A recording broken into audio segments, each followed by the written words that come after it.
sa TV, no? Yung Burstable 384. This package is for corporate account.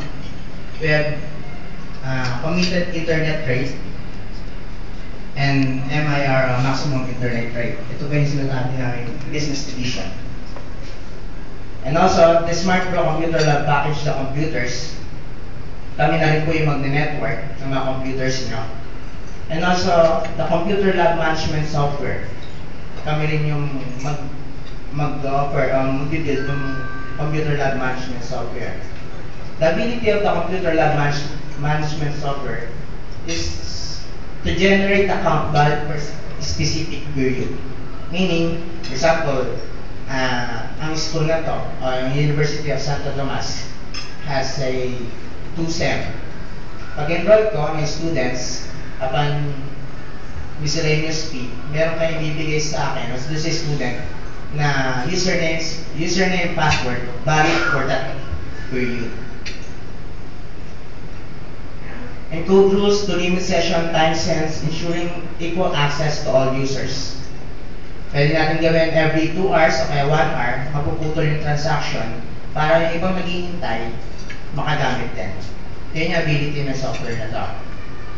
And also, no need to dedicate on-site network administrators kasi yung maintenance ng mga computers na i-deploy ng Smart, kami po rin yung liable doon. Yung Smart pa rin. No need for cashiers kasi upon miscellaneous fee, nagbabayad na yung bata para doon sa Smart Pro Computer Lab. Yung Computer Lab fee. Upon the school request, the username and password will be generated in bulk and stored central server. The school may retrieve its order account from the Smart Pro Computer Lab web portal. For example, this school ordered 500 accounts or 500 username and password. Makikita niyo yan sa web portal ng Smart. Access valid within school's premises only. For example, ako yung estudyante niyo, ma'am, sir. Meron ako yung username and password. Pwede ko bang gamitin sa isang school na meron din Smart Pro? Hindi po pwede. Valid lang yan sa school niya. Students are granted with guest login. They will not be allowed with admin function. Kahit Control-Alt-Delete gawin niya, hindi niya magagawa yan kasi naka-guest login na po siya. Logins will be installed in PCs. Available application are those for research purposes only. Your school may also sell PC access for non-students, teachers, and staffs and guests because you have the yung bulk na username and password. For example, meron kayong visitors coming from Manila or other provinces. Gusto niya mag-internet o kailangan niya mag-internet, makagamit ba siya ng Smart Pro Computer Lab? Pwede po. Kasi meron nga kayong bulk na order na username and password. Will my school benefit to begin the Smart Pro Computer Lab? Ito pa yung magandang question on your side, di ba ma'am? The answer is a big yes. Why? Smart will save you the hassle investing on your computer.